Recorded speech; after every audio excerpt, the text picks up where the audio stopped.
So students, today's our topic is about different forms of business ownership या different forms of business organization. अच्छा, जब भी हम लोग बीइंग एन एंटरप्रेन्योर डिसीजन करते हैं, तो one of the most difficult decision is कि कौन सी जो है बिज़नेस की फॉर्म हम लोगों ने जो है वो स्टार्ट करनी है. फॉर्म का मतलब होता है कौन सी टाइप ऑफ बिज़नेस हम लोगों ने स्टार्ट करना है. Either we are going solely means कि हम लोग अकेले इंडिविजुअली कोई बिज़नेस स्टार्ट करने जाएंगे, या हम लोग पार्टनरशिप में जाएंगे, या फिर हम लोग जो है एक बहुत बड़ी ऑर्गेनाइजेशन बनानी है, कंपनी बनाने की है डिसीजन हमारा, या हम लोग जो कोई भी जो कंपनी है वो क्रिएट करने जा रहे हैं. तो ये डिपेंड करता है हमारे ओवरऑल बिजनेस आइडिया के ऊपर, हमारे पास जो टोटल कैपिटल है उसके ऊपर, और हमारे पर्पज़ के ऊपर कि हम किस पर्पज़ के लिए जो है वो बनाने जा रहे हैं.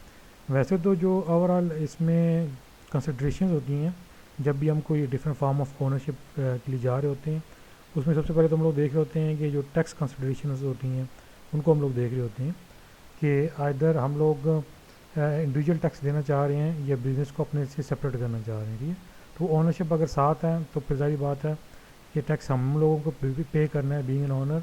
लेकिन अगर हम लोग कंपनी बनाते हैं कोई अलग से, तो वो टैक्स की फॉर्म डिफरेंट हो जाती है. इंशाल्लाह हम लोग डिटेल में पढ़ेंगे. तो फिलहाल मैं आपको बता रहा हूँ कि कौन कौन से रीज़न हो सकते हैं जिसकी वजह से हम लोग डिफरेंट फॉर्म्स ऑफ ऑर्गेनाइजेशन या डिफरेंट फॉर्म्स ऑफ ओनरशिप जो है वो सिलेक्ट करते हैं. तो उसमें सबसे पहला जो मेन रीज़न होता है वो टैक्स कंसिडरेशंस होती हैं.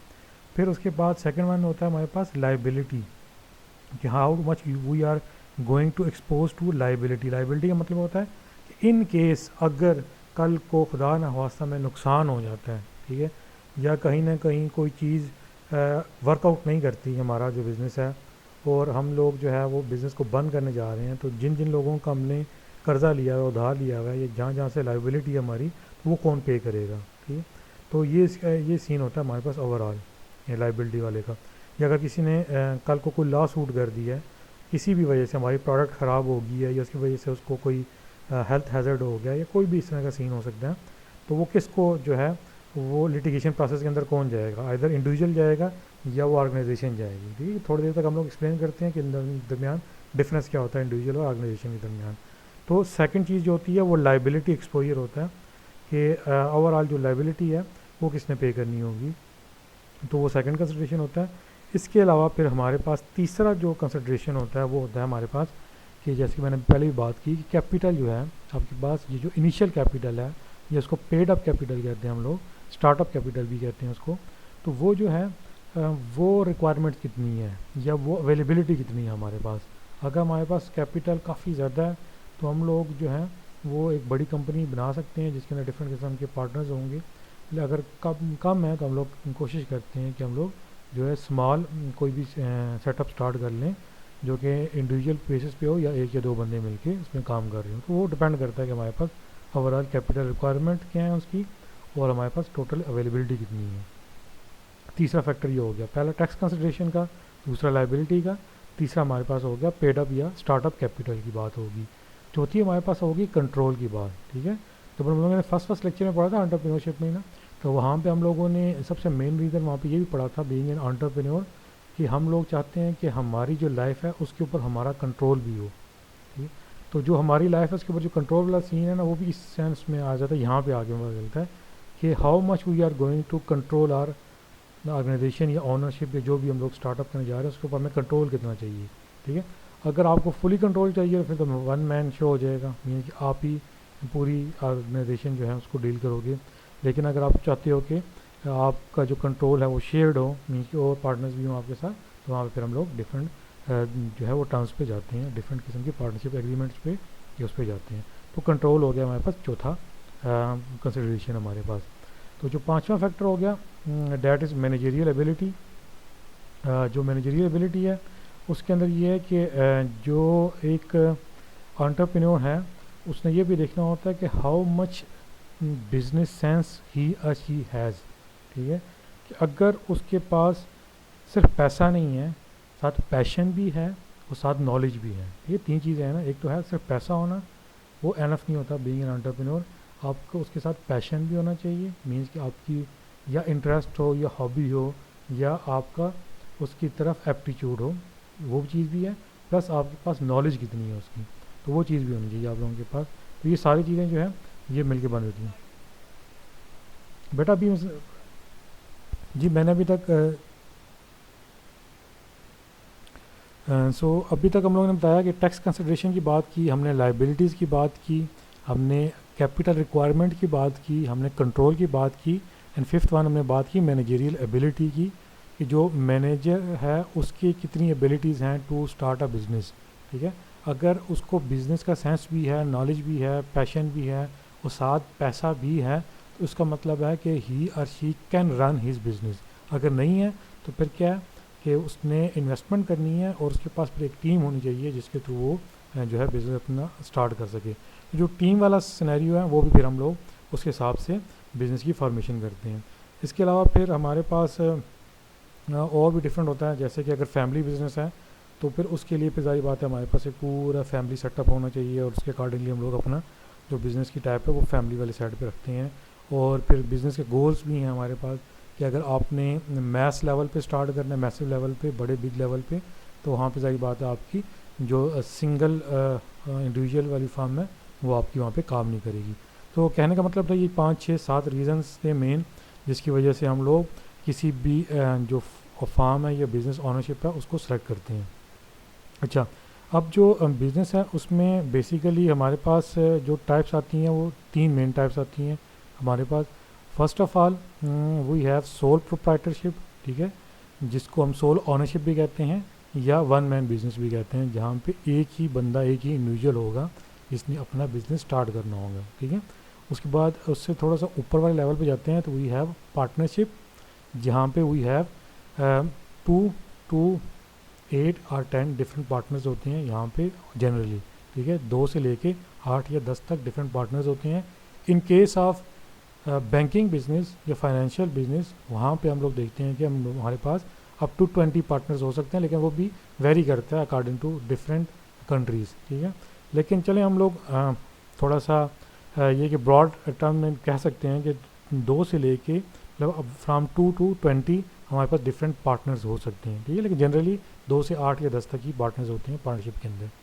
उसके बाद अगर उससे भी ऊपर वाले लेवल पे जाते हैं तो वी हैव अ कॉरपोरेशन, जिसको हम कंपनी कहते हैं या जॉइंट स्टॉक कंपनी कहते हैं, या फिर उसके बाद लिमिटेड कॉरपोरेशन भी कहते हैं। ठीक है, कुछ बुक्स वालों ने इसको 2 डिफरेंट उसमें टाइप्स में डिवाइड किया हुआ है, एक को कॉरपोरेशन कह दिया, एक को लिमिटेड कंपनी कह दी है। ठीक है, तो वो 2 डिफरेंट है, लेकिन हम लोग इसको एक ही सिनेरियो में पढ़ेंगे और ज़्यादातर बुक ने इसको एक ही टाइप के अंदर डाला हुआ है जिसको हम कॉरपोरेशन कहते हैं। अच्छा, अब ये फार्म इतनी सिंपल है जितनी कि आपकी रेडी के ऊपर एक चलता हुआ बिज़नेस। ठीक है, अगर कोई आपके मोहल्ले में एक बंदा है जो कि रेडी के ऊपर कोई भी फूड आइटम सेल कर रहा है, लेट्स सपोज वो नाश्ता वहाँ पे सेल कर रहा है, या दोपहर का खाना या रात का खाना, तो ही और she may be a sole proprietor. ठीक है, ये इतना सिंपल काम होता है बिज़नेस स्टार्ट करना। तो जो एक इंडिविजुअल बंदा होगा कि जो कि बिज़नेस को स्टार्ट कर रहा होगा और वो ही उसका ऑनर भी होगा, वही उसका वर्कर भी होगा, सारे जितनी भी चीज़ें हैं वो सारी खुद ही डील कर रहा होगा उसकी, तो उसको हम कहते हैं सोल ऑनरशिप या सोल प्रोप्राइटरशिप। ठीक है, ये सबसे पहली उसकी फार्म होती है बिज़नेस की। इसके अंदर ऑब्वियसली हमारे पास जितने भी बिज़नेस है totally owned and manage by single individual. ठीक है, और वो ऑपरेट भी उसको सारा कर रहा होता है, उसके सारे फंक्शंस भी खुद परफॉर्म कर रहा होता है। तो इसका मतलब हुआ कि जो हमारे पास सोल ऑनरशिप है या प्रोप्राइटरशिप है, यहाँ पे हमारा जो बिज़नेस है वो ऑनर से अलग नहीं है, दोनों एट द सेम टाइम एक ही चीज़ है। मींस कि अगर कोई इन्वेस्टमेंट लेके आनी है तो वो भी बिज़नेस ऑनर ही लेके आएगा, अगर खुदा न वास्ता कहीं लाइबिलिटी पड़ जाती है, नुकसान हो जाता है, वो भी उसी को बर्दाश्त करना पड़ेगा। अगर कोई टैक्सेशन वाला है तो टैक्सेशन मतलब जो टैक्स है वो भी उसी की अमाउंट पे आएगा, जो प्रॉफिट है वो प्रॉफिट भी सारे का सारा इसी को मिलेगा। तो इसका मतलब है कि जितनी भी चीज़ें हैं वो टोटली इस सिंगल बंदा इंडिविजुअल जो भी काम कर रहा है उसी से रिलेटेड है, कोई भी दूसरा इसके अंदर शेयर नहीं है, आइदर वो प्रॉफिट है या लॉस है या लाइबिलिटी है, कुछ भी है। ठीक है, तो एक ही बंदे पे सारी चीज़ें ट्रांसफ़र हो रही हैं, या उसी के साथ ये चीज़ एट्रीब्यूट्स कर रही हैं। ठीक है, अच्छा, पाकिस्तान में देखा जाए इन टर्म्स ऑफ क्वांटिटी, ठीक है, अगर क्वांटिटी की बात करें इन टर्म्स ऑफ नंबर, तो 76% जो बिज़नेस हैं वो सोल प्रोप्राइटरशिप्स हैं। ठीक है, इसके अंदर मैंने आपको बताया कि रेडी वाले हैं आपकी, फिर इसके अलावा आपकी दुकान है जो हर एक मोहल्ले में छोटी छोटी दुकानें होती हैं वो इंक्लूडेड है, इसके अलावा डिफरेंट होल सेलर्स हैं। इसके अलावा और इस तरह के छोटे छोटे जो सेटअप्स आप लोग कहीं पे देखते हो वो हैं। कभी कभी जो ब्रांड होते हैं वो भी एक ही इंडिविजुअल के होते हैं, मतलब एक ही बंदा है वो सारा ब्रांड रन कर रहा होता है, तो वो भी इसी फार्म के अंदर आता है जिसको हम सोल प्रोप्राइटरशिप कहते हैं। ठीक है, तो मीन्स कि ये जो छोटे छोटे जितने भी बिजनेसेस हैं इन सबको हम कह रहे होते हैं सोल प्रोप्राइटरशिप। कभी कभी आप लोगों ने देखा होगा कि डिफरेंट किस्म के स्पेयर पार्ट्स वाली दुकान होती हैं, वो भी आ गया इसके अंदर। फिर डिफरेंट किस्म की सर्विसेज होती हैं, ठीक है, जो कि लोग प्रोवाइड कर रहे होते हैं। जैसे कि किसी ने अगर छोटी सी कंपनी खोल रही है जो कि आपको डेली कम्यूटिंग देती है, मीन्स एक जगह से दूसरी जगह आपको जो ट्रैवलिंग के लिए अलाउ करती है, तो वो भी इसी के अंदर आ जाता है। सो कट शॉर्ट कि जितनी भी बिजनेसेस हैं जो कि सिर्फ एक सिंगल बंदा सिंगल हैंडेडली सारे वो मैनेज कर रहा है, उसको हम कहते हैं सोल प्रोप्राइटरशिप। और इसकी परसेंटेज पाकिस्तान में जो है वो 76% है। और अगर हम दुनिया का देखें तो ऑन एवरेज हम लोग बड़ी आसानी से कह सकते हैं कि वर्ल्ड वाइड ये तकरीबन जो है 65 to 70% के ब्रैकेट में आता है। इवन कि यूएस के अंदर भी हम लोग देखें तो 72% जो है वो सोल प्रोप्राइटरशिप है, मीन कि सिंगल बंदे या एक सिंगल इंडिविजुअल जो है वो सारा बिजनेस ओन कर रहा है। मीन 70% अच्छी खासी परसेंटेज जो है हमारे पास वो सोल प्रोप्राइटर की आती है। अच्छा, अब हम लोग देखते हैं कि इसके एडवांटेजेस क्या क्या हैं और साथ ही फिर हम इसके डिसएडवांटेजेस भी देखेंगे। अच्छा, अब एडवांटेजेस सबसे पहले तो ये है, सबसे जो ग्राउंड लेवल पे है, ठीक है, बहुत ही आसान है इसको स्टार्ट करना, इजी है, बहुत इनएक्सपेंसिव इस तरह से है कि आपके पास जितना भी कैपिटल है मीन्स के सरमाया है उसके साथ आप इन्वेस्ट करते और उसको स्टार्ट कर सकते हो। ठीक है, आपने खुद ही सारा चीज़ें मैनेज करनी है, तो आपका जो एक्स्ट्रा एक्सपेंस है वो कोई नहीं आ रहा, मीन कि आपने कोई टीम हायर नहीं कर रहे, आप कोई और बंदे नहीं लगा रहे, आप खुद को अपनी सैलरीज आपकी बच रही हैं, वो सारे जितने भी एक्सपेंसेस हैं वो सारे बच रहे हैं। तो टोटल का टोटल आपका जितना भी फोकस है वो बिज़नेस के ऊपर है और टोटल आपकी इन्वेस्टमेंट भी वहीं पे जा रही है मैक्सिमम शुरू के अंदर। ठीक है, उसके अलावा यहाँ पे क्योंकि आप ही ओनर हो तो सारे जितने भी डिसीजन मेकिंग है, जितनी भी पावर्स हैं वो आपके पास ही हैं, तो हम इसको कहते हैं ऑटोनॉमी। ठीक है, जितनी भी ऑटोनॉमी है वो आपके पास ही है और आप सारे डिसीजन मेकिंग जितने भी आप बिज़नेस के वो खुद ही कर रहे हो। तो यहाँ पे कोई चेन ऑफ कमांड नहीं है, यहाँ पे कोई हिरार्की नहीं है। ठीक है, वो सारी चीज़ें साइड पे हो गई हैं और आप भी होली सोली उस बिज़नेस के जो है वो डिसीजन मेकर भी हो। हाँ, आप किसी से मशवरा कर सकते हो लेकिन अल्टीमेटली जो डिसीजन है वो आप खुद ही करोगे।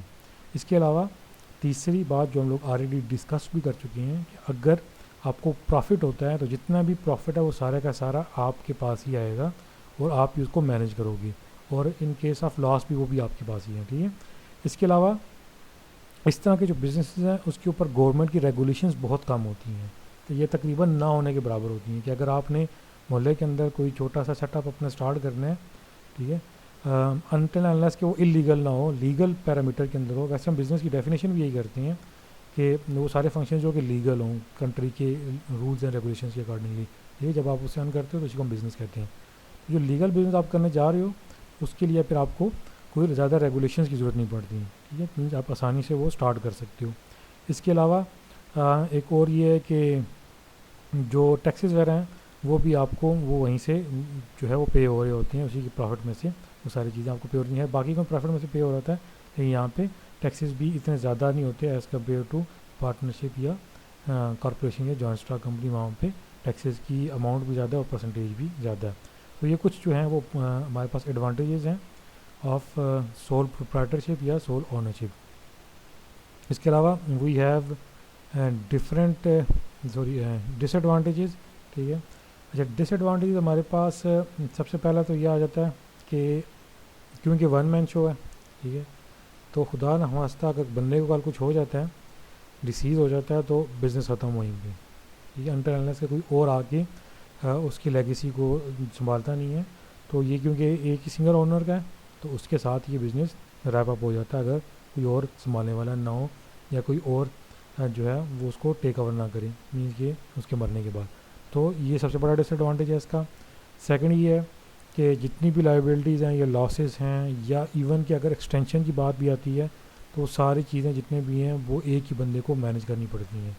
तो ये इसकी जो है वो सेकंड डिसएडवांटेज है। ठीक है, इसके अलावा जितना भी लाइबिलिटी है, लेट्स सपोज कि अगर आपने कहीं से कोई अपने मटेरियल उठाया है और किसी भी वजह से वो सेल आउट नहीं हो सका, ठीक है, तो आपको जितना भी डेट है या उधार है, ठीक है, वो सारे का सारा आपको पे करना पड़ जाएगा। और ये कहानी यहाँ पे ख़त्म नहीं होती, बल्कि यहाँ पे अक्सर यह होता है कि वो डेट पे करते हुए आपको अपने दूसरे एसेट्स भी, लेट्स सपोज कि अगर आपका कोई घर है या कोई प्रॉपर्टी है या कोई और संग क्या गाड़ी है या और संग कोई चीज़ एसेट्स हैं आपके पास, गोल्ड वगैरह, तो वो भी सेल करके आपको वो लाइबिलिटी जो है वो ख़त्म करनी होती है, क्योंकि आप होली सोली रिस्पॉन्सिबल हो उस लाइबिलिटी के लिए भी, और आपकी जितनी भी प्रॉपर्टी एसेट्स हैं वो भी लाइबल होती हैं इस सारे जितने भी डेट वगैरह उसको पे करने के लिए, अगर लिटिगेशन में वो प्रोसेस चला गया तो। इसके अलावा जो हमारे पास तीसरी चीज़ ये होती है कि एक्सपेंशन जो है वो मुश्किल हो जाती है, ठीक है। अगर आपने अपने बिज़नेस को एक्सपेंड करना है तो क्योंकि आप एक ही ऑनर हो, आपके पास कैपिटल भी कम ही है, ठीक है, और ड्यूरिंग मतलब एक शॉर्ट टर्म के अंदर आप लोग बहुत जल्दी उसको रेज भी नहीं कर सकते हो, तो यहाँ पे ये होता है फिर कि आपके जो टोटल ओवरऑल कैपिटल रिक्वायरमेंट है वो भी कहीं ना कहीं आपको जो है वो रोकती है कि आप अपने बिज़नेस को एक्सपेंड कर सको। इसके अलावा फिर हमारे पास स्किल्स की बात आती है, ठीक है, कि ज़ाहिर बात है जहाँ पे दो या दो से ज़्यादा बंदे होंगे तो वहाँ पे आइडियाज़ भी ज़्यादा होंगे, वहाँ पे उनकी नॉलेज भी ज़्यादा होगी, उनकी स्किल्स भी ज़्यादा होंगी, उनकी डिसीजन मेकिंग पावर के अंदर भी थोड़ी सी है कि वेरिएशन आएंगी, तो वो एक सिनर्जेटिक इफेक्ट जो है वो यहाँ पे नहीं आ रहा होता, ठीक है। जो एक टीम है या एक जो पार्टनर्स हैं उनका यहाँ पे इफेक्ट नहीं आ रहा, तो यहाँ पे वो चीज़ भी है कि एक जो फीलिंग ऑफ आइसोलेशन है वो यहाँ पे प्रिवेल कर रही होती है इन सोल प्रोप्राइटरशिप, कि एक ही बंदा है, वही अपने स्किल्स एबिलिटीज़ देख रहा है, वही सारी चीज़ों को मैनेज कर रहा है, तो यहाँ पे कहीं ना कहीं वो चीज़ जो है उसको जो है वो इफ़ेक्ट आ रही होती है उसके बिज़नेस की रनिंग के अंदर, ठीक है। और लास्ट हम लोगों ने पहली बात कर ली थी डेथ वाली की, कि हर एक बिज़नेस का सबसे पहला जो एक प्रिंसिपल होता है उसको हम कहते हैं प्रिंसिपल ऑफ कंटिन्यूटी, ठीक है। मीन्स कि ये बिज़नेस चलता रहेगा and for the unknown time ये बिज़नेस चलता रहेगा, मीन्स कि जब तक हम चाह रहे हैं तब तक ये बिज़नेस चलता रहेगा, तो इसको हम कहते हैं बिज़नेस की जो टर्म्स में प्रिंसिपल ऑफ कंटिन्यूटी, ठीक है। मीन्स कि बिज़नेस कंटिन्यू रहेगा and for the unset time, unset period of time वो चीज़ कंटिन्यू रहेगी, लेकिन यहाँ पे फिर वो चीज़ हमें नहीं मिल रही, क्योंकि सिंगल ओनर है, तो वो कहीं भी किसी भी टाइम पे या तो वो खुद कोलैप्स कर जाए या उसका बिज़नेस कोलैप्स कर जाए तो वो ख़त्म हो जाएगा। सो ये जो चीज़ थी हमारे पास, ये थी सोल प्रोप्राइटर की सारी चीज़ें, ठीक है। अच्छा, सूटेबिलिटी कहाँ पे है स्मॉल बिज़नेस के अंदर, कि जहाँ पे हम लोग चाह रहे हैं कि कम से कम रिस्क हो, ठीक है, और अगर हमें जॉब नहीं मिल रही तो उसके अल्टरनेटिव हम कोई चूज़ कर सकें या कोई पाथ, ठीक है, तो उसमें फिर हम लोग कोशिश करते हैं कि हम लोग जो है ये सोल प्रोप्राइटरशिप की तरफ चले जाएं, ठीक है।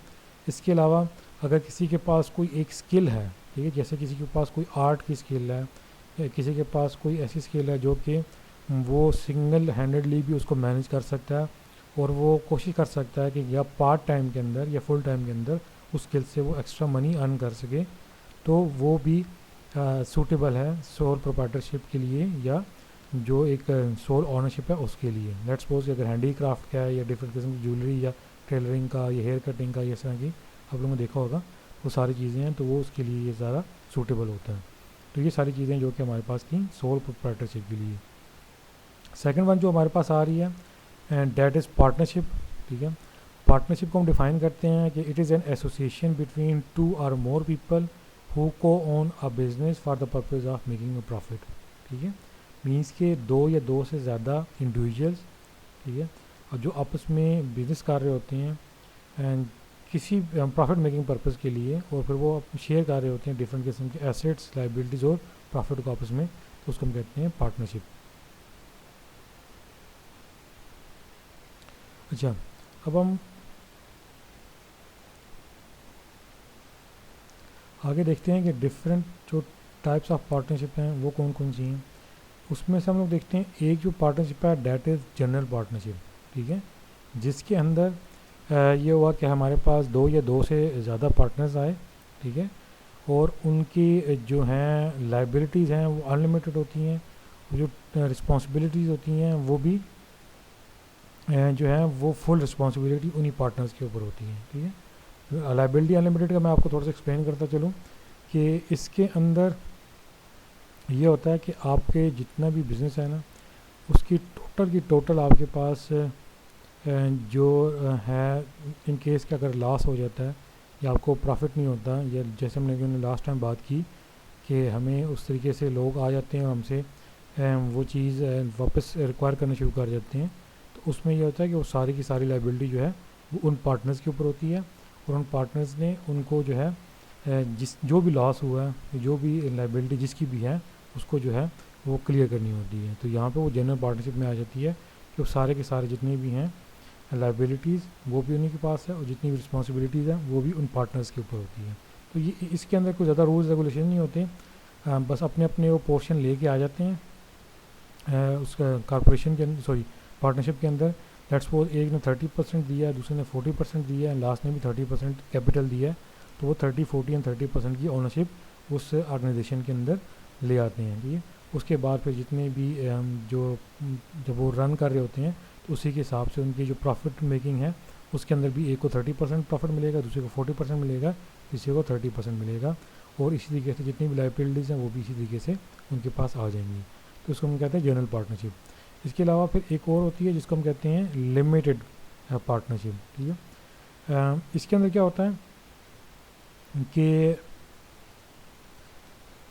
जो पार्टनर्स की लाइबिलिटी एक तो वो भी लिमिटेड होती है, ठीक है। इसके अलावा दूसरा एस्पेक्ट इसका ये है कि यहाँ पे कुछ जो पार्टनर्स हैं वो सिर्फ जो हैं वो कैपिटल इन्वेस्ट कर रहे हैं, और बाकी जो हैं वो उसकी मैनेजमेंट कर रहे हैं, ठीक है। तो यहाँ पे वो वाला सीन भी हो सकता है लिमिटेड पार्टनरशिप के अंदर, जहाँ पे there are few partners who are limited, ठीक है। अब इसमें जो टोटल नंबर है, लिमिट जो है वो ऐसा इस तरह से भी है कि लेट्स सपोज कि अगर हमारे पास 3 या 4 पार्टनर्स हैं, तो एक जो है वो सिर्फ सर्विसेज अपनी दे रहा है, ठीक है, और बाकी जो 3 हैं वो इन्वेस्टमेंट कर रहे हैं, ठीक है। जो इन्वेस्टमेंट कर रहे हैं उनका शेयर ऑटोमेटिकली ज़्यादा ही होगा, लेकिन जो जिसके पास इन्वेस्टमेंट नहीं है तो वो अपनी सर्विसेज दे रहा है, और बीइंग ए सर्विसेज वो उसका पार्टनर बना हुआ है।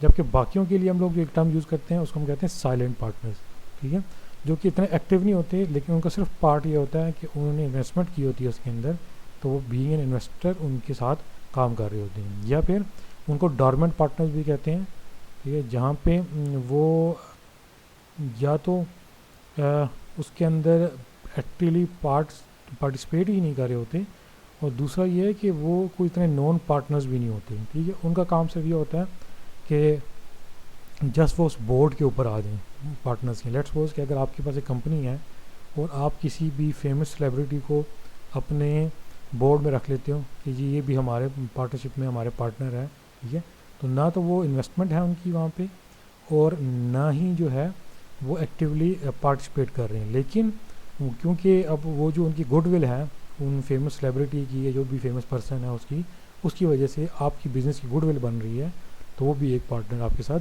हो जाते हैं, ठीक है। तो मीन्स कि ये डिफरेंट किस्म के कॉम्बिनेशन जो होते हैं हमारे पास वो एक पार्टनरशिप के अंदर आ सकते हैं। इसके अलावा फिर हमारे पास एक और चीज़ है जिसको हम कहते हैं जॉइंट वेंचर, ठीक है। जॉइंट वेंचर में फिर ये होता है कि पहले तो हमने बात की थी इंडिविजुअल पार्टनरशिप की, यहाँ पे फिर ये होता है कि 2 या 2 से ज़्यादा कंपनी जो हैं, ज़्यादातर 2 ही होती हैं वैसे, कि वो आपस में जो है वो पार्टनरशिप कर लेती हैं। अगर वो एक ही लाइन ऑफ बिजनेस के अंदर हो तो वो क्या करती हैं, आपस में एक दूसरे के साथ पार्टनरशिप कर लेती हैं, ताकि वो उसका बिज़नेस भी ग्रो हो जाए, ठीक है, और ओवरऑल जो है उनको बेनिफिट भी मिल सकें, और जो एक कंपटीशन है वो भी कट शार्ट हो जाए, वो दोनों मिलके आपस में जो है टोटल उस मार्केट में जो है अपने अपना प्रॉफिट जो है वो अर्न कर सकें। तो ये सारी जितनी भी चीज़ें हैं ये हमारे पास डिफरेंट टाइप्स ऑफ पार्टनरशिप में आ जाती हैं।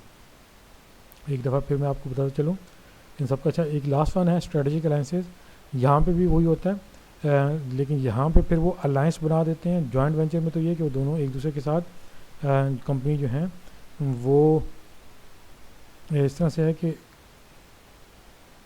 किसी पार्टिकुलर जो है वो टाइम पीरियड के लिए मिल जाती हैं, और कभी कभी ये होता है कि जॉइंट वेंचर के अंदर उनकी ऑपरेशंस भी जो हैं वो सारे के सारे एक दूसरे के साथ शेयर कर लेते हैं वो, ठीक है। नहीं, टोटली के टोटल जो है वो ऑपरेशन भी उनके साथ शेयर होते हैं। जबकि स्ट्रेटेजिक अलायंसेज में ये होता है कि दोनों जो 2 बिजनेसेस हैं ना, वो आपस में म्यूचुअल बेनिफिट के लिए आते हैं, और हो सकता है कभी वो किसी एक पार्टिकुलर डील के लिए अपने साथ आएँ, जो ही वो डील ख़त्म हो वो एक दूसरे से अलग हो जाएँ, तो उसको कहते हैं स्ट्रेटेजिक अलाइंसेस। ठीक है, जो कि लेट्स सपोज कि अगर कोई लेट्स सपोज मैं एग्जांपल दे देता हूँ कि एक बहुत बड़ा जो है वो कंसाइनमेंट आ गया है, तो उनको पता है कि हमारी एक जो कंपनी है या हमारी जो पार्टनरशिप है, ये जो हमारी फार्म है पार्टनरशिप वाली फार्म, वो उस कंसाइनमेंट को जो है वो डील नहीं कर सकती, या उसका जो ऑर्डर है वो पूरा फुलफ़िल नहीं कर सकती। तो उसमें क्या होता है, ये 2 या 3 कंपनी जो हैं, सो नॉट कंपनी, 2 या 3 फर्म जो हैं पार्टनरशिप फर्म, वो आपस में मिल जाती हैं। ठीक है, और वो मिल के उस कंसाइनमेंट को जो है उसके जो टारगेट है उसको मीट करनी है। ठीक है, तो ये जो म्यूचुअल बेनिफिट के लिए कभी कभी वो स्ट्रेटेजिक अलायंसेज वगैरह भी बना देती हैं, तो ये भी एक पार्टनरशिप की टाइप आ गई। सो हमारे पास 3-4 डिफरेंट किस्म की टाइप्स आ गई हैं पार्टनरशिप की। पहली तो जनरल पार्टनरशिप है कि मैं पैसा ले गया, दूसरा भी पैसा ले गया, तीसरा भी पैसा ले गया, और हमने अपने अपने परसेंटेजेस के साथ उसमें इन्वेस्ट कर लिया, हमारी एक पार्टनरशिप बन गई।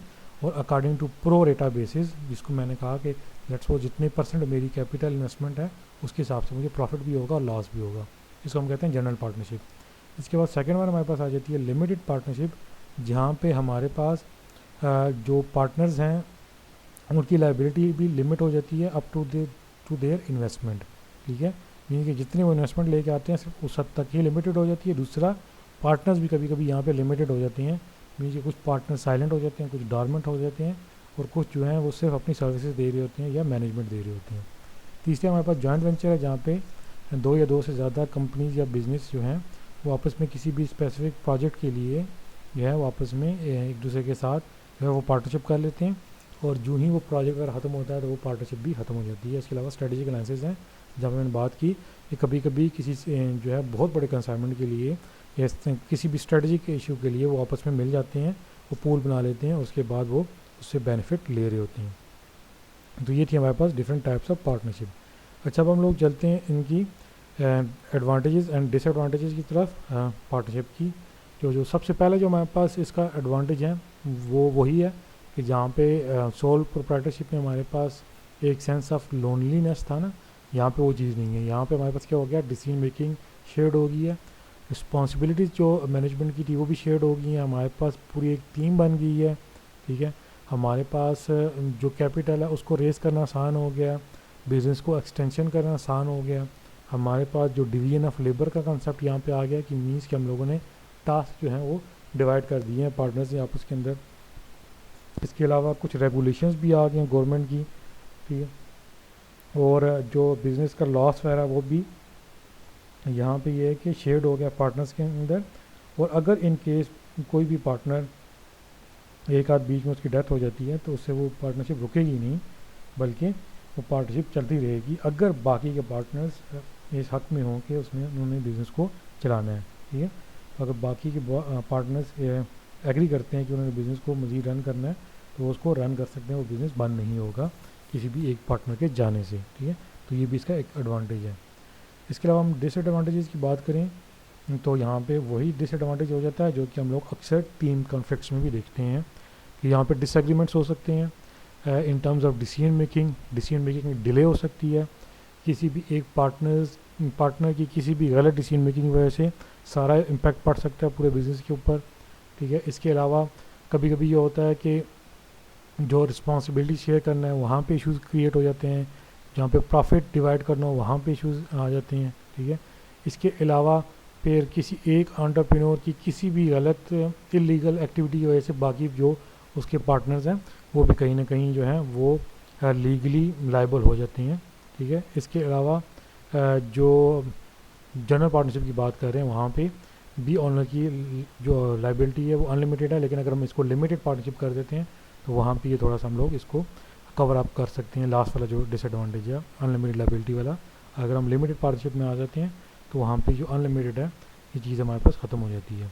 तो ये कुछ डिसएडवांटेजेस थे हमारे पास पार्टनरशिप वाली कंपनी की। सो यहाँ पे कुछ करैक्टरिस्टिक्स हम पढ़ रहे हैं पार्टनरशिप कंपनीज़ के या पार्टनरशिप फर्म्स के, कि अगर लेट्स सपोज कुछ पार्टनर्स आपस में पार्टनरशिप कर देते हैं, ये मैं जनरल पार्टनरशिप की बात कर रहा हूँ, और वहाँ पे वो ये डिसाइड नहीं करते कि किसको कितने % पार्टनरशिप में शेयर मिलेगा या प्रॉफिट मिलेगा, तो वहाँ पे ये रूल है कि सब में इक्वली डिवाइड हो जाएगा, ठीक है।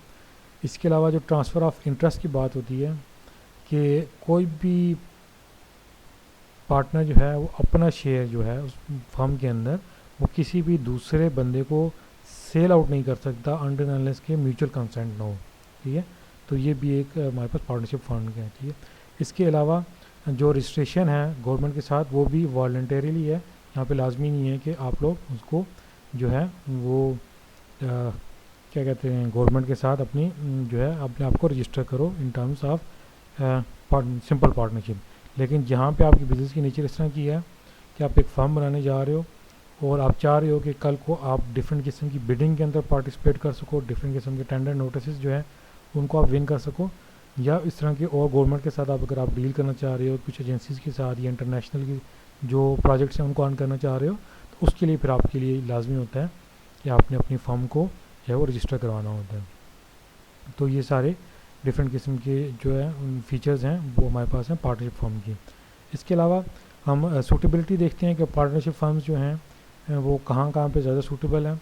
तो वो ज़्यादातर सूटेबल होती है हमारे पास जैसे कि हम कोई फ्रेंचाइजेज बना लेते हैं या कोई स्टोर बना लेते हैं, या आजकल जिस तरह के कंसेप्ट हैं कि डिफरेंट किस्म के मॉल्स बड़े बड़े बन रहे हैं, तो उसके अंदर पार्टनरशिप आ जाती है हमारे पास। फिर होल सेलिंग में आ जाती है।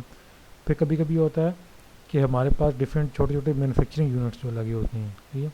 तो उसमें भी ये होता है कि वो डिफरेंट पार्टनर जो हैं वो मिलके वो यूनिट जो हैं वो लगा लेते हैं। तो यहाँ पे सूटेबिलिटी है हमारे पास पार्टनरशिप फर्म्स की। अच्छा, अब हमारे पास जो थर्ड टाइप आ जाती है उसको हम कहते हैं कॉरपोरेशन, ठीक है। ये जो हमारे पास कॉरपोरेशन है ये इसको हम जॉइंट स्टॉक कंपनी भी कुछ बुक वाले लिखते हैं इसको, ठीक है। कुछ इसको लिमिटेड कंपनी लिखते हैं, ठीक है।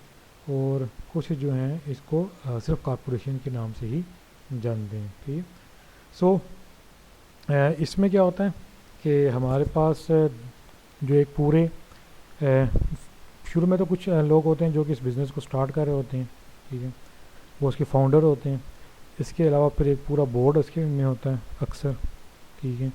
और फिर ये एक चार्टर्ड जो है इदारा होता है, ठीक है, जो कि लीगली ऑपरेट कर रहा होता है किसी भी मुल्क के अंदर, और इसको जो है फिर हम लोग रजिस्टर भी कर रहे होते हैं, ठीक है। अपने कराची जिसमें डिफरेंट किस्म के स्टॉक एक्सचेंजेस हैं, और ये जो रजिस्टर होता है वो होता है security and exchange commission of Pakistan के अंदर SECB के साथ इनको रजिस्टर भी कर रहे होते हैं।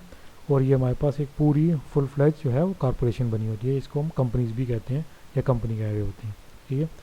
अच्छा, अब इसके अंदर सबसे पहला तो जो डिफरेंस है वो ये है कि जो कंपनी है, ये जो कॉरपोरेशन है, ये डिफरेंट होती है फ्रॉम इट्स ओनर, ठीक है। मीन के एक ओनर अलग है और कंपनी अलग है। ओनर सिर्फ इसको इनिशिएट करते हैं, इसको क्रिएट कर सकते हैं, ठीक है। क्रिएट इस तरह से होता है कि शुरू में इसके फाउंडिंग मेंबर्स होते हैं और उसके बाद फिर इसमें बोर्ड ऑफ डायरेक्टर्स होते हैं बाद में, ठीक है। उनको फाउंडिंग मेंबर्स और बोर्ड ऑफ डायरेक्टर्स कुछ फॉर्म जो हैं वो फिल करके, इसमें मेमोरेंडम ऑफ एसोसिएशन है, आर्टिकल ऑफ एसोसिएशन है, ठीक है, इस तरह के जो फॉर्म्स हैं वो लेके और SECB के साथ अपने आप को रजिस्टर करते हैं। उसके बाद फिर उनको जो है वो लीगली अलाउ किया जाता है कि हाँ जी आप अपनी कॉरपोरेशन जो है वो स्टार्ट कर सकते हो। उसके बाद फिर वो अपनी टीम बनाते हैं। टीम के बाद फिर उनके पास ऑप्शन होती है कि या तो वो सारे का सारा कैपिटल अपना लेके आएँ, या फिर वो डिफरेंट जो है वो शेयर्स जो हैं उसके थ्रू अपना कैपिटल जनरेट कर सकें, जिसको हम डिफरेंट शेयर होल्डर्स को शेयर सेल कर रहे होते हैं अपने स्टॉक एक्सचेंज के थ्रू, वो काम भी हो सकता है। तो अगर स्टॉक एक्सचेंज पे जाना उन्होंने तो अपने आप को स्टॉक एक्सचेंज के साथ भी रजिस्टर करवाएंगे। फिर डिफरेंट जो है वो शेयर्स जो है वो मार्केट के अंदर फ्लोट करेंगे। वो भी जो है वो उन्होंने अपनी शुरू में डॉक्यूमेंट्स के अंदर लिखा होता है कि उनको कितने जो हैं वो शेयर्स जो हैं वो मार्केट में सेल आउट करने की इजाज़त है। लेट्स सपोज कि अगर 1 लाख है, ये मतलब 100,000 है, ये 200,000 है, या उससे 50,000 है, जितने भी शेयर्स हैं वो शुरू में उनको अलाउ किए जाते हैं कितने आप मार्केट में जो शेयर्स हैं वो सेल आउट कर सकते हैं। फिर जो इंडिविजुअल उन शेयर्स को ख़रीदेगा वो उस जो है इंडिविजुअल उस कॉरपोरेशन के अंदर शेयर होल्डर हो जाएगा, ठीक है। और फिर वो जितना भी पैसा एक्यूमुलेट होगा, पूल अप होगा, वो ऐसा पेड अप कैपिटल उस ऑर्गेनाइजेशन के पास आ जाएगा, उससे जो है वो अपनी फर्म को स्टार्ट कर सकेंगे। तो मतलब ये मैंने सिंपल वे में आपको बता दिया कि कॉरपोरेशन किस तरह से बनती है। तो इसमें फिर ये है कि जो एक इंडिविजुअल है वो सेपरेट है फ्राम कंपनी, मीन्स ये कंपनी खुद में इट्सेल्फ एक अलग है, उसकी एंटिटी भी अलग है, ठीक है, उसकी जितने भी प्रॉफिट मेकिंग हैं वो भी अलग हैं, उसके ऑपरेशंस भी अलग हैं, उसकी लायबिलिटीज़ भी अलग हैं, ठीक है, मीन्स कि टोटली वो अलग है। तो जो ऑनर्स हैं उनका इतना काम है कि उनकी उसमें ओनरशिप है, ठीक है, ओनरशिप का मतलब ये है कि जो मेन ओनर्स होते हैं उनके पास 50% से ज़्यादा ओनरशिप होती है उस कॉरपोरेशन की, इसीलिए वो टोटल होल्ड उनका होता है कंपनी के ऊपर, और उसमें फिर वो 50% जितना उनका परसेंटेज है उस हिसाब से उनकी प्रॉफिट भी वो जनरेट वो ले रहे होते हैं, और फिर बाकी उन चीज़ों से वो बिल्कुल अलग होती हैं, आइदर वो लीगल प्रोसेस है या लाइबिलिटी है, वो सारी चीज़ें वो अलग है, वो बिज़नेस ने ही खुद से जो है वो करके देनी होती है। इन केस कि अगर बिज़नेस को कोई लॉस हो जाता है तो उसमें फिर ऑनर्स को कोई भी इफेक्ट नहीं होगा, वो जितना भी लॉस है वो बिज़नेस के एसेट्स बेच के ही पूरा करना होगा, या फिर जितने भी शेयर होल्डर्स हैं उनका अगर लेट्स सपोज वो कल को कहते हैं कि हमें जो जितना हमने यहाँ पे शेयर बनता है वो हमें वापस कर दिया जाए, तो भी बिज़नेस ही वापस करेगा, ओनर वापस नहीं करेंगे, ठीक है। खैर ये बहुत लंबी कॉम्प्लेक्स किस्म की इसकी थ्योरी है, उसमें हमें जाने की ज़रूरत नहीं है, ठीक है, कि कॉरपोरेशन के अंदर कौन कौन से लीगल इश्यूज़ हैं, वो सारी चीज़ें बस सिंपल आप लोगों को कुछ चीज़ें पता होनी चाहिए जो कि प्रोमिनेंट हैं कॉरपोरेशन से रिलेटेड। अच्छा, अब इसमें भी हमारे पास डिफरेंट टाइप्स ऑफ कॉरपोरेशन आ जाती हैं। सबसे पहले जो हमारे पास कॉरपोरेशन होती है उसको हम कहते हैं पब्लिकली हेल्ड कॉरपोरेशन, ठीक है। इसमें क्या होता है कि एक पब्लिकली ट्रेडेड कंपनीज होती है जहाँ पे डिफरेंट किस्म के जो शेयर्स हैं वो स्टॉक एक्सचेंज में पब्लिकली आम आवाम के लिए जो हैं वो ट्रेड हो रहे होते हैं, और जो बंदे वो शेयर खरीदते जाएंगे उसके शेयर होल्डर बनते जाएंगे, ठीक है। तो इसको हम कहते हैं पब्लिकली हेल्ड कॉरपोरेशन। एक ओनर्स ने कॉरपोरेशन बना दी, उसके शेयर जो हैं वो ट्रेड कर लिए पब्लिकली, और उन्होंने अपने अपने शेयर्स ले लिए और उससे वो प्रॉफिट मेकिंग करना स्टार्ट होगी, जो अभी तक मैं डेफिनेशन कर भी चुका था, वो पब्लिकली हेल्ड कॉरपोरेशन की डेफिनेशन थी। इसके अलावा सेकेंड जो टाइप है इसके अंदर वो है क्लोजली हेल्ड कॉरपोरेशन, ठीक है। क्लोजली हेल्ड कॉरपोरेशन में ये होता है कि यहाँ पे पब्लिक ऑफरिंग की आपको इजाज़त नहीं होती, या तो ये ऑर्गेनाइजेशन स्ट्रेटजिक नेचर की होती है या डिफेंस नेचर की होती है, या फिर ऑनर्स जो हैं वो चाह ही नहीं रहे होते कि जो पब्लिक है वो उसके अंदर इन्वेस्ट करे, वो उसको लिमिट कर देते हैं एक डोमेन के अंदर, मीन्स कि एक फ्यू इन्वेस्टर्स होते हैं या स्टेक होल्डर्स होते हैं, जिसको यहाँ पे अब हमने कह दिया स्टॉक होल्डर्स, वही सिर्फ उसके अंदर इन्वेस्ट कर सकते हैं और वही लोग उसको हेल्ड भी करेंगे, ठीक है। तो बहुत सी कंपनीज ऐसी आप लोगों ने देखी होंगी इंटरनेशनल सीन में भी हैं जो कि सिर्फ उन लोगों के पास ही हैं जो उनके ओनर्स हैं या कुछ जो सिलेक्टेड लोग हैं, सिर्फ उन्होंने ही उसके अंदर इन्वेस्टमेंट की हुई है, और वही उसको सारे जो हैं उनसे बेनिफिट सारा भी ले रहे हैं, और सारे जितने भी डिसीजन मेकिंग है वो भी उन्हीं तक हैं। इसके अलावा हमारे पास एक और टाइप होती है जिसको हमने कहा है लिमिटेड लाइबिलिटी कंपनी, ठीक है। जो लिमिटेड लाइबिलिटी कंपनी होती है इसमें अब ये होता है कि जितने भी जो होते हैं लाइबिलिटीज़, वो चक्कर उसी तरह होता है जितना पार्टनरशिप के अंदर होता है, ठीक है, कि जो ओनर्स होते हैं वो मेंबर्स की तरह होते हैं इस कॉरपोरेशंस की, ठीक है, और जो टैक्सेस होते हैं वो भी ओनर को ही पे करने पड़ते हैं अपनी ही पर्सनल जो उनकी इनकम है रिटर्न के तौर पे, ठीक है। इसमें ये इस वजह से लिमिटेड लाइबिलिटी करते हैं कि ओनर्स डबल टैक्सेशन नहीं देना चाह रहा होता, ठीक है। बाकी कॉरपोरेशन के अंदर हम लोगों ने देखा है कि वहाँ पे जो ओनर्स हैं वहाँ पे डबल टैक्सेशन हो रही है, एक तो प्रॉफिट के ऊपर भी टैक्स दे रहा है, क्योंकि हमने बात की थी ना कि जो बिज़नेस है वो अलग एंटिटी है और जो ओनर्स हैं वो उनसे अलग हैं, ठीक है। तो जो बिज़नेस का प्रॉफिट होगा उसके ऊपर भी वो टैक्स देंगे, और फिर जो इनकम जनरेट करेगा ऑनर वहाँ से अपनी पर्सनल इनकम, ठीक है, तो वो उसके ऊपर भी टैक्स देगा, तो वहाँ पे वो डबल टैक्सेशन हो रही है। जबकि लिमिटेड लाइबिलिटी कंपनी जो है ये जब वो रजिस्टर करवाएगा तो इसमें फिर ये होगा कि वहाँ पे जो टैक्सेशन होगी वो उसी के ऊपर होगी ओनर की इनकम होगी, क्योंकि बिज़नेस इनकम जो कंसिडर होगी ओनर की इनकम ही कंसिडर होगी, उसको अपने पर्सनल टैक्स रिटर्न के थ्रू ही वो अपने कॉरपोरेशन के भी टैक्स रिटर्न जो है वो जमा कराएगा, और यहाँ पे सिंगल टैक्सेशन हो रही होगी। तो ये हमारे पास आती है। उसके बाद फिर हमारे पास दो डिफरेंट तरह की कॉरपोरेशन और आ जाती हैं, एक को हम कहते हैं सी कॉरपोरेशन, ठीक है, और एक को हम कहते हैं एस कॉरपोरेशन। तो अभी हम फिलहाल पढ़ रहे हैं सी कॉरपोरेशन को। जो सी कॉरपोरेशन है हमारे पास वो एक आर्टिफिशियल लीगल एंटिटी है जो सेपरेट करती है ओनर को, ठीक है, उस ऑर्गेनाइजेशन से, सबसे पहला तो ये है, ठीक है, और इसके दूसरा ये है कि यहाँ पे जो नंबर ऑफ़ शेयर होल्डर्स है ना वो अनलिमिटेड है, ठीक है। मीन्स कि आप किसी भी तरह के कोई भी शेयर होल्डर्स लेके आ सकते हो।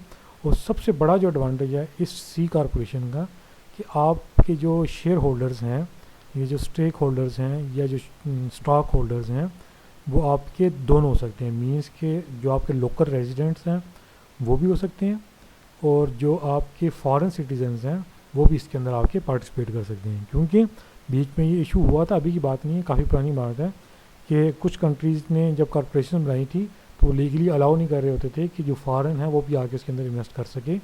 तो अब फिर उन्होंने एक नई टाइप निकाली जिसको सी कॉरपोरेशन कहते हैं। यहाँ पे फिर उनको ये एडवांटेज हो गया कि जो शेयर होल्डर्स हैं वो लोकल रेजिडेंट्स भी हैं, और जो फॉरेन नेशनलिटी होल्डर है वो भी उसके अंदर आके जो अपना इन्वेस्टमेंट कर सकता है या अपने शेयर जो है वो इन्वेस्ट कर सकता है उसके अंदर। अब यहाँ पे जितने भी टैक्सेशन है वो प्रॉफिट के ऊपर होगी और शेयर होल्डर पे भी होगी। यहाँ पे फिर वही सारा सीन दोबारा से चल रहा है, डबल टैक्सेशन वाला, ठीक है। और इसके अलावा फिर एडवांटेज मैंने आपको बता दिया आर्टिफिशियल वाला। अब जो एस कॉरपोरेशन है ये भी बिल्कुल उसी तरह की है जिस तरह की जो होती है हमारे पास सी कॉरपोरेशन होती है, लेकिन यहाँ पे एक थोड़ा सा ये है कि लिमिट कर दिया है एक तो नंबर ऑफ़ शेयर होल्डर्स को, ठीक है, जो कि मैक्सिमम 100 शेयर होल्डर्स हो सकते हैं। दूसरा ये है यहाँ पे कि हमारे पास जितने भी शेयर होल्डर्स हैं वो लोकल ही होने चाहिए। मीन्स कि आप लोग फॉरेन शेयर होल्डर्स यहाँ पे नहीं लेके आ सकते, ठीक है। एक तो ये है। इसके अलावा फिर यहाँ पे ये है कि जो शेयर होल्डर्स हैं वो सारे के सारे नेचुरल शेयर होल्डर्स होने चाहिए, ठीक है। नेचुरल शेयर होल्डर का मतलब है कि ह्यूमन शेयर होल्डर्स होने चाहिए। बाकी की जो कॉरपोरेशन की मैंने टाइप बताई है ना, उसके अंदर उनको ये अलाउ भी होता है कि लेट्स सपोज कि अगर आपकी कोई एनजीओ है तो वो एनजीओ वहाँ पे बीइंग अ पार्टनर वहाँ पे अपना इन्वेस्टमेंट कर दे। आपका कोई ट्रस्ट है तो ट्रस्ट वहाँ पे कर ले, या अगर आपके पास छोटी सी कोई फार्म है तो फार्म बीइंग ए पार्टनर वहाँ पे कॉरपोरेशन के अंदर अपनी इन्वेस्टमेंट कर ले बीइंग अ फार्म, ठीक है। तो वहाँ पे अलाउ होता है, जबकि एस कॉरपोरेशन में ये चीज़ अलाउ नहीं होती। यहाँ पे ये है नंबर ऑफ़ शेयर होल्डर्स भी 100 हैं और जो शेयर होल्डर्स हैं वो भी नेचुरल होने चाहिए। और तीसरी यहाँ पे ये है कि जितना भी जो है मैंने कहा हाँ, जितने भी यहाँ पे शेयर होल्डर्स हैं या स्टेक होल्डर्स हैं वो लोकल रेजिडेंट्स होने चाहिए। चौथी बात इसके अंदर ये होती है कि अगर लेट्स सपोज वो जो पार्टनर्स हैं वो उसमें स्पाउसेस हैं, तो मीन्स कि मियाँ बीवी दोनों हैं, तो उनको एक ही पार्टनर यहाँ पे कंसिडर किया जाएगा, अलग अलग पार्टनर नहीं होंगे एस कॉरपोरेशन के अंदर। इसके अलावा फिर जो प्रॉफिट एंड लॉसेस हैं वो भी जो शेयर यहाँ पे डिवाइड होंगे according to the percentage of share each person have in the organisation. तो ये भी सारी चीज़ें जो है वो एस कॉरपोरेशन का पार्ट आ जाती हैं। अच्छा, इसके एडवांटेजेस तो बहुत ज़्यादा हैं, ठीक है। सबसे पहला एडवांटेज तो यही है कि आप लोगों के पास एक बहुत बड़ी कंपनी आ जाती है, ठीक है। पैसों का इशू मतलब कैपिटल रेज का तो कोई कंपैरिजन ही नहीं है from partnership and sole proprietorship. फिर यहाँ पे आप बिलियंस ऑफ डॉलर के अंदर भी अपने जो है वो कैपिटल रेज कर सकते हो, ठीक है। ओनर्स पे लाइबिलिटी कोई नहीं है, ठीक है, क्योंकि बिज़नेस अलग है, ओनर अलग है, अनटिल अनलेस के आप वो लिमिटेड पार्टनरशिप वाली साइड पे नहीं जाते हो, ठीक है। अगर आप लिमिटेड पार्टनरशिप वाली साइड में नहीं जाते हो यहाँ पे, तो आपकी जितनी भी लाइबिलिटी है वो आपके ऊपर कोई भी नहीं है, ठीक है। इसके अलावा जो बाइंग एंड सेलिंग है स्टॉक का वो भी आपको अलाउ किया जाता है। आप जब चाहो अपने बिज़नेस को एक्सपेंड कर सकते हो, मज़ीद शेयर जो है मार्केट में फ्लोट करके, या इसके अलावा आपको डिफरेंट किस्म के और भी इंस्ट्रूमेंट दिए जाते हैं जो कि आप मार्केट में फ्लोट कर सकते हो। लाइक आपको डिफरेंट बॉन्ड्स जो हैं वो अलाउ होते हैं मार्केट में फ्लोट करना, डिबेंचर्स होते हैं अलाउ होते हैं, ठीक है। इसके अलावा और भी डिफरेंट किस्म के इंस्ट्रूमेंट हैं वो आप मार्केट में जो है वो सेल करके अपने जो है कैपिटल को बढ़ा सकते हो, और कभी भी किसी भी टाइप आप अपने बिज़नेस को जो है एक्सपेंड कर सकते हो। इसके अलावा आपके पास जब फॉरेन इन्वेस्टमेंट भी आ जाती है, और इसके अलावा आप अपने बिज़नेस को उठा के मल्टी नेशनल भी कर सकते हो इन कॉरपोरेशन के अंदर, ठीक है। मीन कि आप ग्लोबली भी जा सकते हो बड़ी आसानी से इस कॉरपोरेशन को ले जाके। इसके अलावा जो डिसएडवांटेजेस हैं वो सारी बात है, क्योंकि आप ग्लोबली जा रहे हो तो एक तो ग्लोबल इश्यूज़ हमारे पास आ जाएंगे, ठीक है। इसके अलावा फिर गवर्नमेंट की रेगुलेशंस बहुत ज़्यादा होती हैं। अगर गवर्नमेंट ने कोई आपके ऊपर पेनल्टी लगा दी है इन टर्म्स के आपको ये चीज़ इंपोर्ट नहीं करनी या ये चीज़ एक्सपोर्ट नहीं करनी, तो वहाँ पे भी ये है कि आपके ऑपरेशन जो हैं वो सफ़र करने लग जाते हैं। ठीक है, इसके अलावा बहुत सारा पेपर वर्क होता है। फिर हमने बात की थी टैक्स की कि डबल टैक्सेशन भी होती है इसके अंदर। तो ये कुछ जो है वो डिसएडवांटेजेस हैं हमारे पास कॉर्पोरेशन की। अच्छा, इसके अलावा ये तो 3 होगी हमारे पास मेन फॉर्म्स ऑफ बिजनेस, जिसके अंदर पहला हमारे पास आ गया सोल प्रोप्राइटरशिप, सेकंड हमारे पास आ गया पार्टनरशिप, एंड थर्ड वन हमारे पास आ गया कॉर्पोरेशन या जॉइंट स्टॉक कंपनी। इसके अलावा हमारे पास कुछ और डिफरेंट किस्म की अरेंजमेंट्स होती हैं। Alternative form of business ownership है, उसके अंदर सबसे पहले जो हमारे पास आता है कि ऑलरेडी जो एक बिज़नेस चल रहा है उसको आप लोगों ने बाय करना है। ठीक है, बाय और मेक वाली कहानी तो शुरू से चलती आ रही है ना, कि either you are going for a buy decision और you are going for a make decision.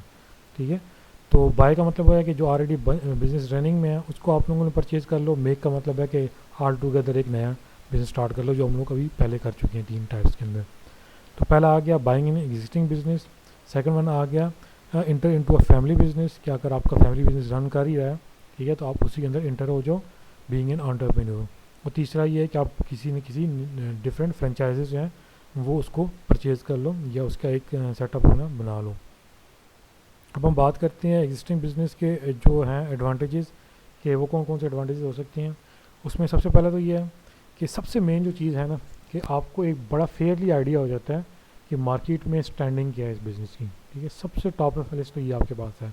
आपके पास कोई एक चीज़ ऐसी होती है जिसको देख के आप अपनी कोई ना कोई जजमेंट जो है वो क्रिएट कर सकते हो।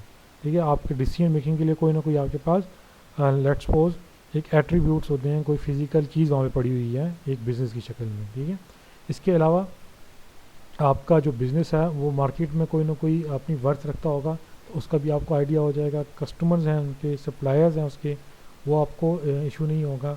शुरू का जो स्टार्टअप वाला सीन होता है कि जो प्रॉफिट मेकिंग वाला है वो भी आपके पास यहाँ पे इशू नहीं होगा। अगर वो बिज़नेस प्रॉफिट में रन कर रहा है तो ऑटोमेटिकली आपको पता चल जाएगा कि हाँ जी ये बिज़नेस प्रॉफिट में रन कर रहा है और ये आइडिया जो है ये भी वायबल है, ये सूटेबल है।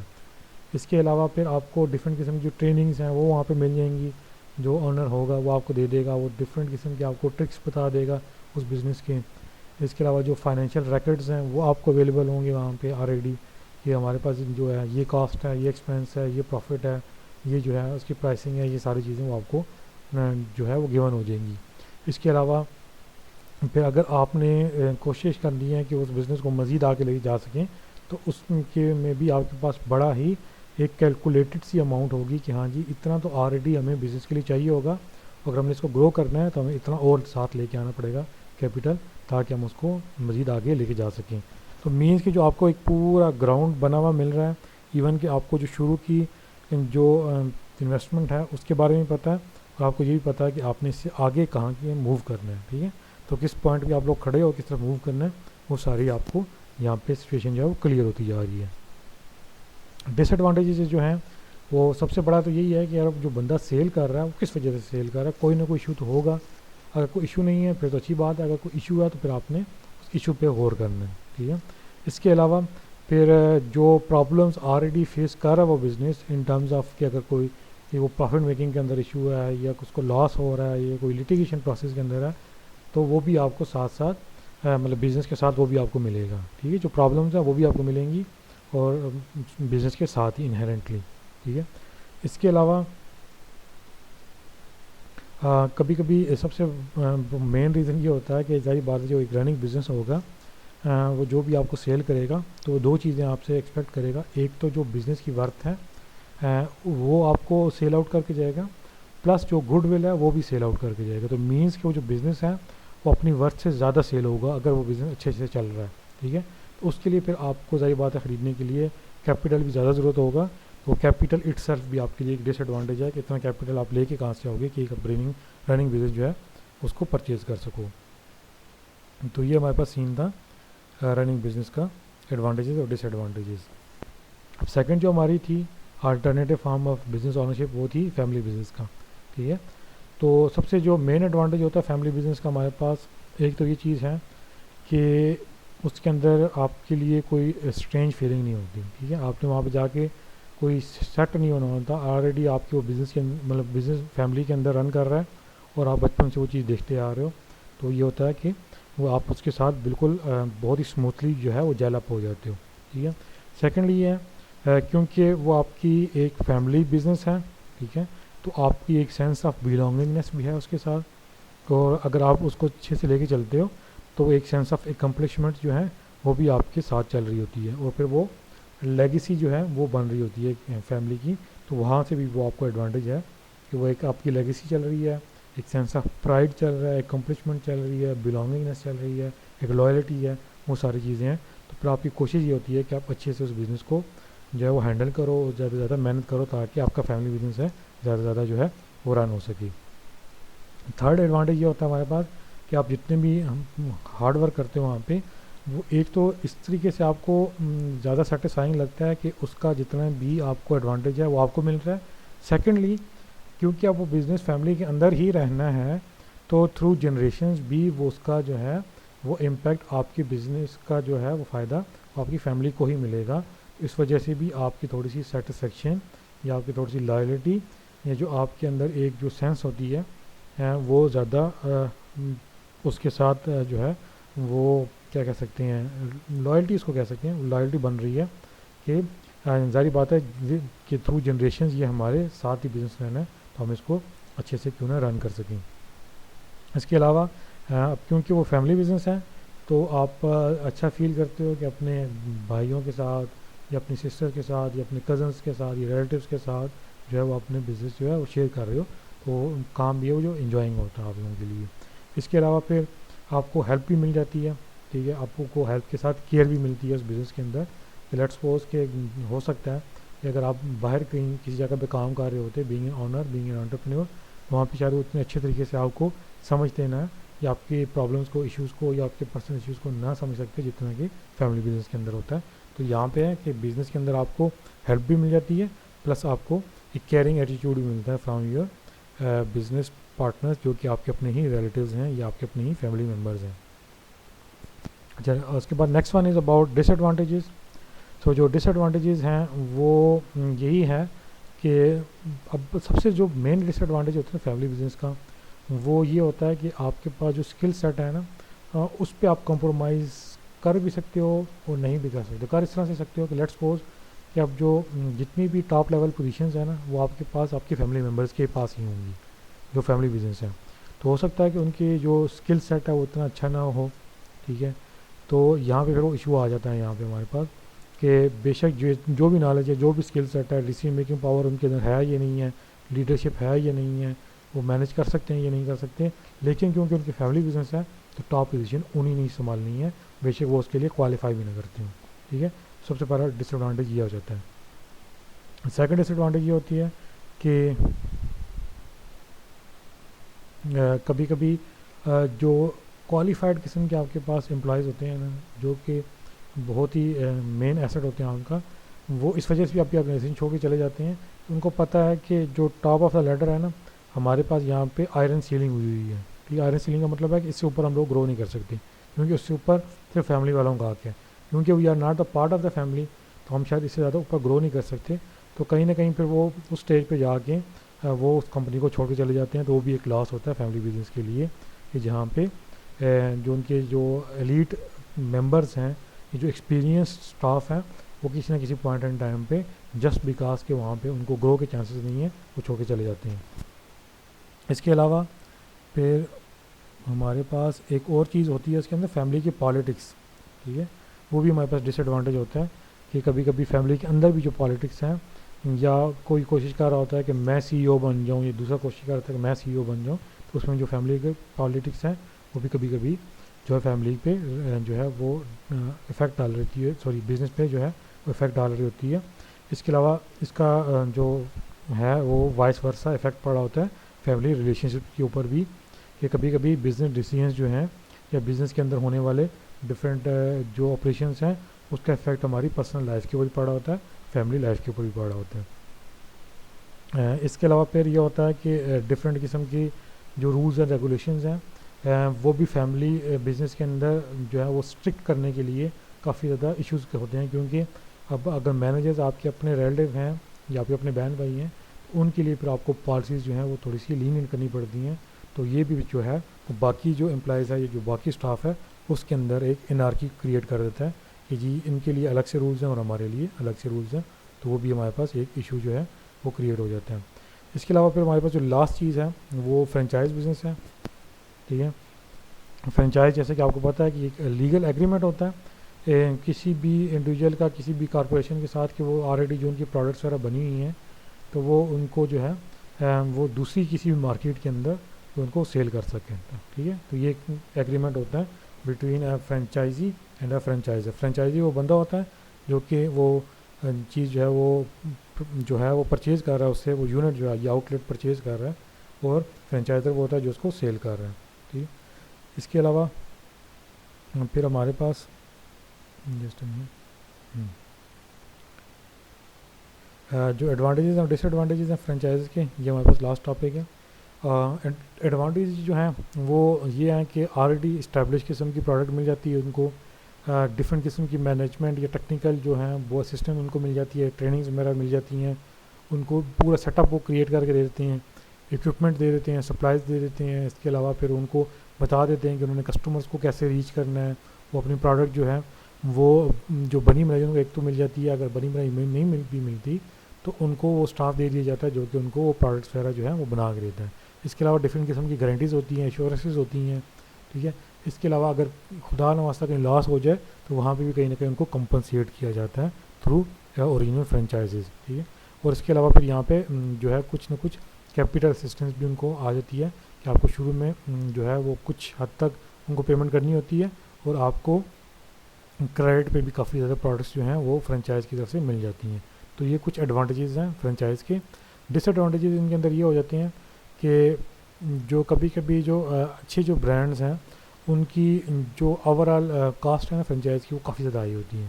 ठीक है, और उसकी वजह से फिर ये होता है कि आपकी जो अपने प्रॉफिट मार्जिन है ना वो बहुत कम हो जाता है एज़ कम्पेयर टू कि अगर आप अपना अलग से सेटअप बनाते हो ना और उतनी ही एफर्ट करते हो तो हो सकता है वहाँ पे आपको ज़्यादा प्रॉफिट हो। लेकिन फ्रेंचाइज़ में क्योंकि आपको मैक्सिमम पार्ट जो है वो वापस भी करना होता है फ्रेंचाइज़ को, मतलब जो ओनर है जो ओरिजिनल कंपनी है उसको, तो यहाँ पे आपकी जो प्रॉफिट जो मार्जिन है वो भी रिड्यूस हो जाता है।